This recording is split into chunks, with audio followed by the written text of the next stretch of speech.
આજે વાત કરવી છે એક એવા ક્રાંતિકારી વિશે કે જેને હાથમાં તલવાર નથી ઉઠાવી, હાથમાં હથિયાર નથી ઉઠાવી, પરંતુ એની એક કલમ માત્ર, એની એક પેન માત્રથી આખી અંગ્રેજ સરકાર ધ્રુજી ઉઠી હતી. જે તે સમયે આપણો ભારત દેશ અંગ્રેજોની ગુલામી કરતો હતો અને અંગ્રેજોની ગુલામી વખતે ઘણા બધા એવા ક્રાંતિકારીઓ અંગ્રેજોની સામે લડત આપી આપણો ભારત દેશ આઝાદ કરવા માટે.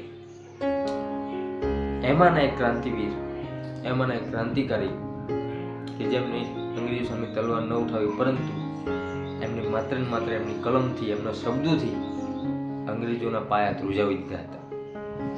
દોસ્તો, એ ક્રાંતિવીર બીજું કોઈ નહીં પરંતુ આપણા રાષ્ટ્રીય શાયર ઝવેરચંદ કાલિદાસ મેઘાણી, જેમને પોતે એમના શબ્દો એવા હતા, એમનું લેખન એવું હતું કે અંગ્રેજ સરકારને મનમાં એવું થતું કે આ વ્યક્તિ જો બારે હશે તો લોકોના મનની અંદર ક્રાંતિ ફેલાવશે, લોકોના દિલની અંદર એક અવાજ ફેલાવશે. અને શબ્દોમાં એવી તાકાત છે, એટલે આ વ્યક્તિને કંઈ ને કંઈ કરી અને જેલમાં નાખો.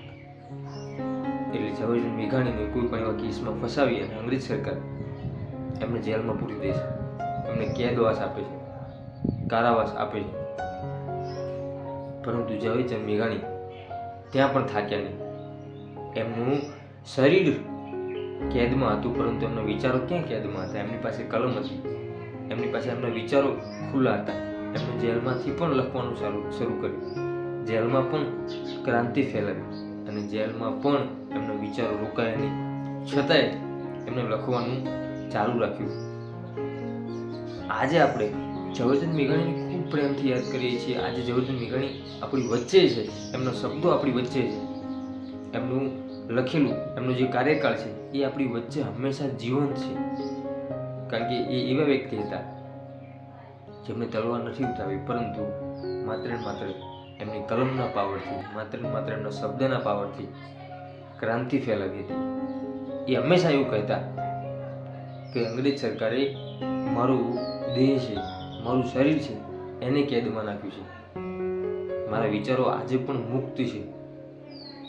એટલે સૌથી મોટી વાત, આ વાત પરથી આપણને એક વસ્તુ શીખવા મળે છે કે જ્યાં સુધી આપણા વિચારો આઝાદ હશે, આપણું મન આઝાદ હશે, ત્યાં સુધી આપણને કોઈ પણ કાર્ય કરવામાં, કોઈ પણ આપણને બાંધી શકતું નથી, કોઈ પણ આપણને જકડી શકતું નથી. આપણા વિચાર મજબૂત હોવો જોઈએ, આપણા વિચાર ખુલ્લા અને આઝાદ હોવો જોઈએ. પછી ભલે ને આપણું શરીર, આપણો દેહ એ કેદમાં હોય. આવા રાષ્ટ્રીય શાયર ઝવેરચંદ મેઘાણીને સત નમન છે, જે આજે આપણી વચ્ચે એમના શબ્દો રૂપી, એમના કાવ્ય રૂપી, એમના લેખન રૂપી હંમેશા આપણા બધાની વચ્ચે જીવન છે. દોસ્તો, ઝવેરચંદ મેઘાણીની આ વાત શું તમે જાણતા હતા? ઝવેરચંદ મેઘાણીની બીજી કોઈ પણ જો આવી વાત હોય તો કોમેન્ટ બોક્સની અંદર જણાવજો. અને આ વિડીયો જો તમને સારો લાગ્યો હોય તો વિડીયોને લાઈક કરજો, ચેનલ પર નવા હોય તો ચેનલ સબસ્ક્રાઈબ કરજો. ફરીથી મળીશું એક નવા જ વિડીયો સાથે, એક નવા જ અંદાજમાં. ત્યાં સુધી દરેક દોસ્તો, દરેક મિત્રને જય માતા.